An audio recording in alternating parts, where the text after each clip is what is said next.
Le gouvernement togolais a fait la candidature aux élections législatives et locales, mais l'opposition lui appelle au boycott. Plein de pagaille à la CENI, les membres de la Commission électorale nationale indépendante se tiraillent sur la proposition d'une interview de l'un des leaders. La monnaie unique pour l'Afrique rend le continent dévalué. Les chefs d'État africains restent prudents à un piège d'amortissement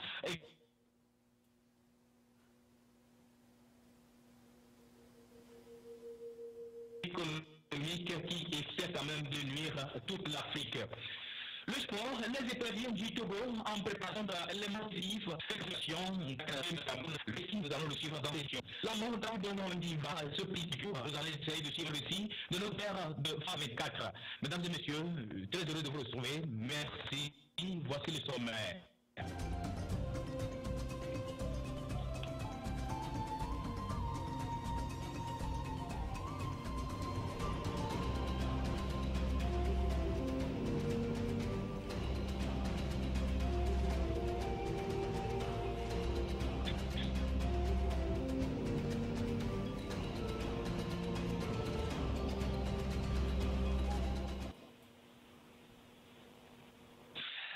La mort d'Ali Bongo Ondimba se précise toujours. Nos confrères de France 24 ont essayé de détecter quand même l'élément principal de cette mort. Ali Bongo Ondimba, le président gabonais, a succombé. Il a encore souvent cercueil en Espagne. Voici le récit avec nos confrères de France 24. Au port de Barcelone, le cercueil du président gabonais Omar Bongo. Jusqu'au bout, la mort du chef d'État s'est accompagnée d'une très grande discrétion ici en Espagne. Une cérémonie d'hommage très sobre d'à peine une demi-heure, sans la présence du roi Juan Carlos, ni celle du chef de gouvernement José Luis Rodríguez Zapatero. Les autorités espagnoles n'ont d'ailleurs publié aucun communiqué de condoléances officielles. Jusqu'au bout, la délégation gabonaise présente ici est restée totalement silencieuse sur les causes exactes de la mort d'Omar Bongo, comme sur la question de sa succession. Sa fille, Pascaline Bongo, est rentrée dès mercredi soir à Libreville. Son mari, le ministre des Affaires étrangères Paul Tungui, a lui aussi refusé de s'exprimer devant notre caméra, ceci depuis le début de l'hospitalisation du président à Barcelone. L'hommage du peuple gabonais doit commencer dès ce jeudi. Mardi prochain, une grande cérémonie officielle sera organisée à Libreville en présence d'une vingtaine de chefs d'État étrangers.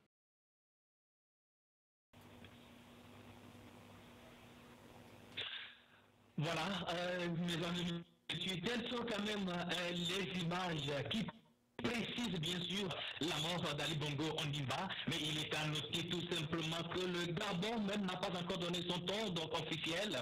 Nous attendons finalement la sortie médiatique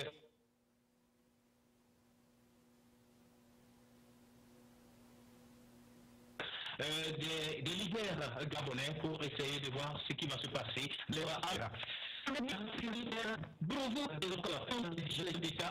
Les pays comme le Ghana de Nana Akufo-Addo, le Nigeria de Mamadou Bouhari repensent quand même le décor pour essayer d'exiger le revoir de leur situation transformer et Naïra Seba serait quand même l'exigence des présidents des pays de la zone de l'UEMOA et ceci plongerait carrément les pays de la sous-région qui détiennent l'économie monétaire dans un chaos et rendrait quand même leur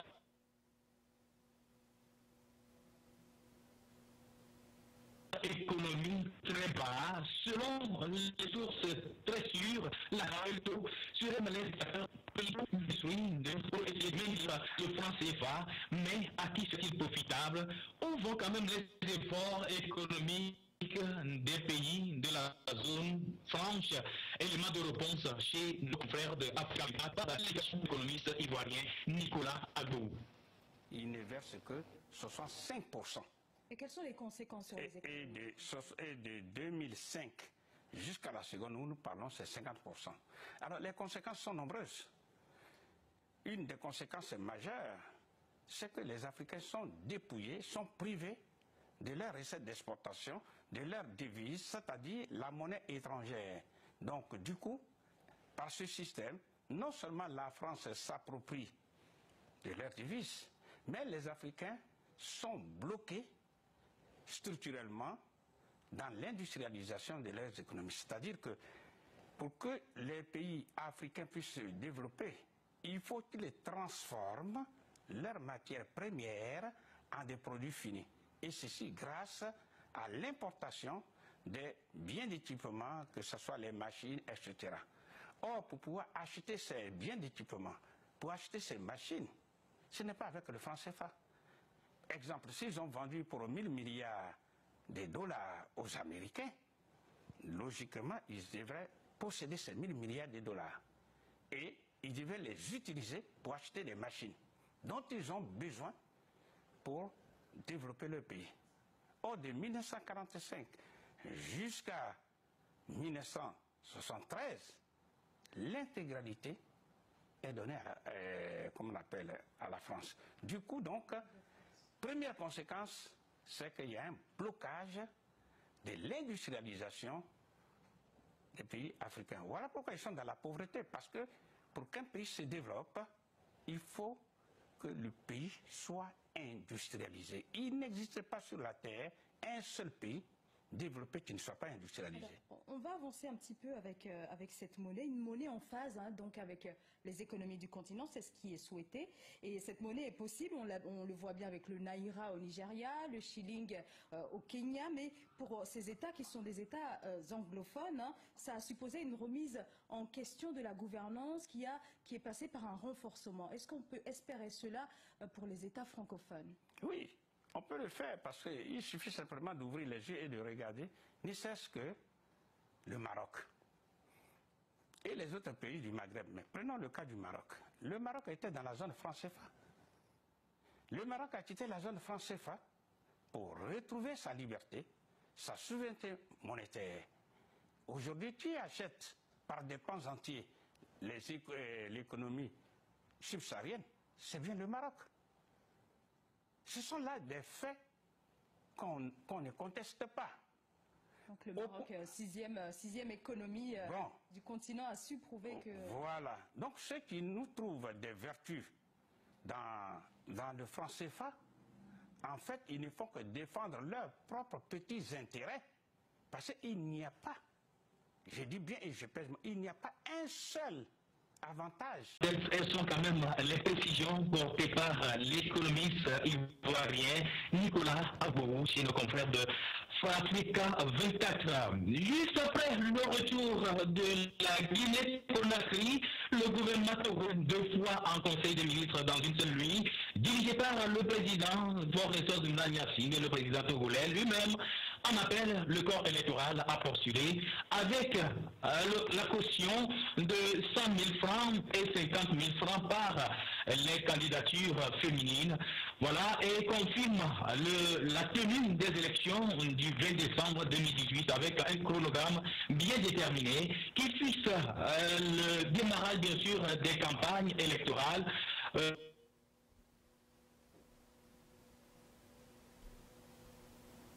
Du 4 au 18 décembre 2018 à 23h04 PSL, nous annonce des rattrapages bien sûr des 3 jours de recensement qu'a eu à effectuer le gouvernement. Là aussi la opposition togolaise refuse à ses représentants de siéger à la CENI et de ne pas y quand même prêter serment au niveau de la Cour constitutionnelle pour le non-respect de la feuille de route de la CEDEAO et a appelé les Togolais dans les rues le 17 novembre dernier et ils sont quand même très nombreux à sortir dans les rues pour battre le pavé et voilà une portion et bien avant que ces adeptes, ces Togolais ne sortent dans les rues, il y avait eu quand même une conférence de presse qui a été bien ajournée et ceci a essayé de mettre en colère les manifestants.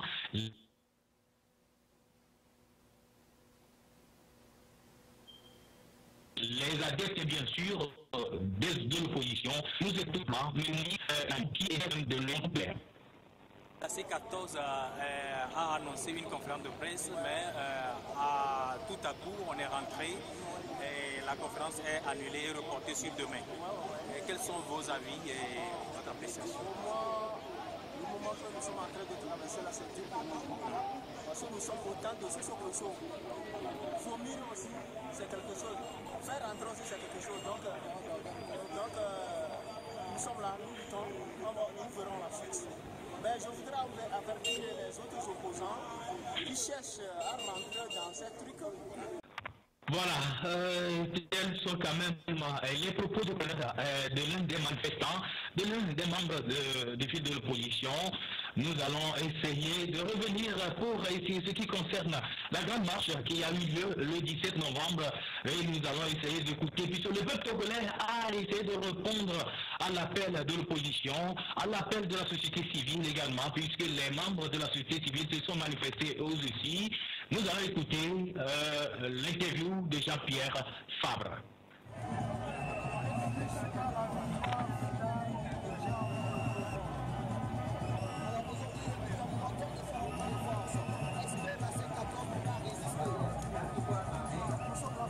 Oui. Oui. D'accord.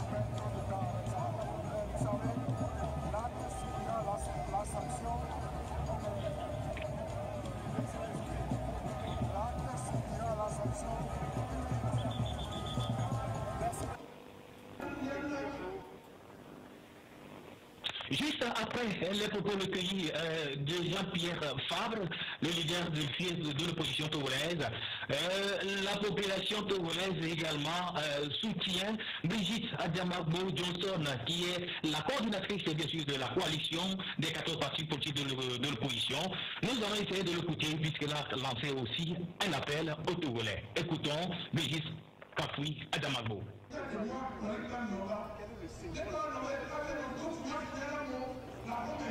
Mais les manifestations de ce jour sont le symbole de mobilisation des populations. De mobilisation pour dire assez, nous ne nous laisserons pas gouverner. Nous avons accepté d'entrer en dialogue, non pas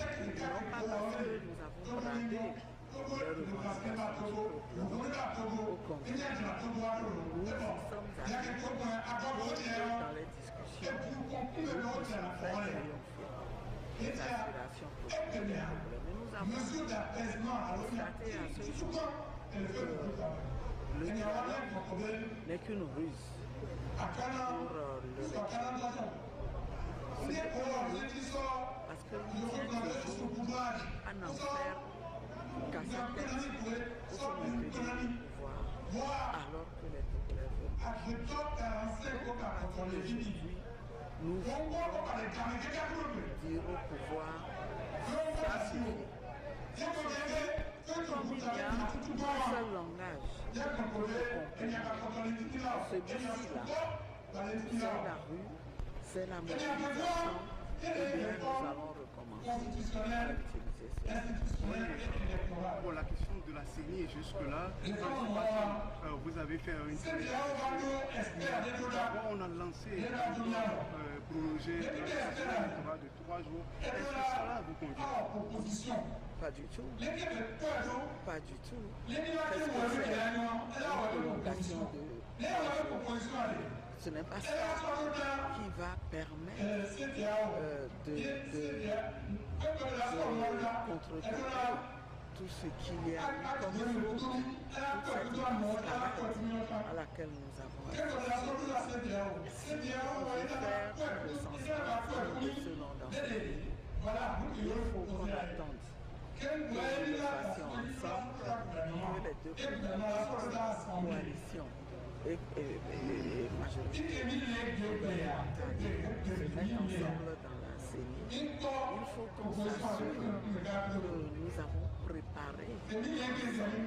C'est seulement à cette condition que nous aurons tous confiance. Nous ferons confiance aux résultats du recensement. Donc, pour nous, il n'est pas question de... Mesdames et messieurs, quels sont les propos recueillis de Mme Brigitte Adjamabo. Elle est quand même la coordinatrice de la coalition des 14 partis politiques du Togo. Mesdames et messieurs, je vous rappelle tout simplement, pour vous préciser tout simplement que voilà, le peuple togolais a essayé de répondre massivement à la C14 et voilà, la population togolaise a battu des pavés le 17 novembre dernier. Veuillez suivre un peu la marche de la foule.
Voilà, mesdames et messieurs, tels sont quand même les Togolais qui ont répondu massivement à l'appel de l'opposition.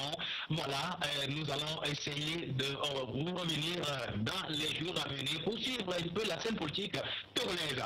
Près de la pagaille à la CENI, les membres de la Commission électorale nationale indépendante se disputent contre le procès qui devrait avoir lieu, mais les pilotes qui doivent se prononcer au micro, fuir les micros des journalistes, d'autres déclare que seul le président de la CENI, qui est habilité, des manigances sont en préparation. Le président de la CENI ne pourra pas se prononcer et certains membres s'indignent et déversent leur colère déjà, suivant le reportage de Tempo Afrique TV. S'il te plaît. C'est un membre de la CENI. Je n'en disconviens pas. Allez-y dehors. Oui, moi. Tu peux pas me dire ça. Pourquoi? Tu as une attache de presse ici. Et puis après. Tu dois avoir le droit de me le dire, monsieur. Le droit que vous avez, c'est lequel? Membre de la CENI. Et puis après. Non. Ne m'approchez pas comme ça. Ça veut dire quoi? Regardez-moi ça, ça veut dire quoi? Vous n'êtes pas commissaire. Vous n'êtes pas je suis commissaire. Commissaire de quoi? C'est le président de la CENI qui a demandé à avoir la presse.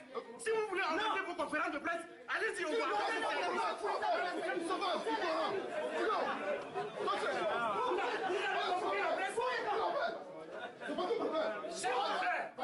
Cher confrère, est-ce qu'il faut Restez là. Je continue à conférence de presse. C'est des bandits dans cette maison. Salopard. Si vous voulez parler à la presse, organisez les Tu es employé une seule fois. Tu es employé une fois. Imbécile. Salopard. Regardez-moi ce voyou là. Toi aussi tu es commissaire. Moi je suis commissaire. J'ai le droit de parler. Toi aussi tu es commissaire. Ignorant va. Ignorant. Monsieur, laissez-moi. Laissez-moi. On va sortir dans le quoi. On va rester ici. C'est le mal. Est-ce que lui a assez payé de nos affaires? Il a assez payé de nos affaires. Il est employé ici, bien commissaire. Il est président de quelle institution? Regardez-moi ça. Il se prend pour qui? Il se prend pour qui? Il est commissaire lui aussi. Il est président de quelle institution? Vous êtes salarié ou bien vous êtes commissaire? Je ne suis pas ton frère. Est-ce que c'est clair? Je ne suis pas ton frère, est-ce que c'est clair? Je ne me mêle pas de vos affaires. J'ai appelé les confrères pour assister à une conférence de presse. Est-ce que c'est un problème? Je ne suis pas mêlé de vos affaires. Alors, et pourquoi vous à qui? Non, nous sommes là. Nous sommes là. C'est pas ton problème, mon gars. Si tu es un homme, reviens là. Il se prend pour qui? A invité la presse. Et alors? Elle est sortie. Qu'est-ce que vous faites dehors? Le président n'est pas une institution à part. Et puis après, oui. Tu as quelle école, non? J'ai été à l'école. Et alors, ton école, c'est tu les gens que tu l'as. Voilà les images, le reportage bien sûr de nos confrères, de nos reporters plutôt de Tempo Afrique TV qui étaient sur le terrain sur place pour recueillir quand même ces images pour nous. Voilà, les éperviers du Togo tenus en échec le dimanche dernier en match comptant pour la qualification de la CAN en 2019 au Cameroun. En face de l'Algérie à domicile, les poulets de Courneroy ont tenu en échec et finalement ces éperviers étaient en préparation ici à Lomé au Togo pour pouvoir accueillir quand même l'Algérie à domicile. Mais finalement, malgré tout, les préparations qui ont été quand même des séances qu'ils ont effectuées de gauche à droite, avec des soutiens de gauche à droite des autorités togolaises, mais finalement, ces éperviers du Togo ont essayé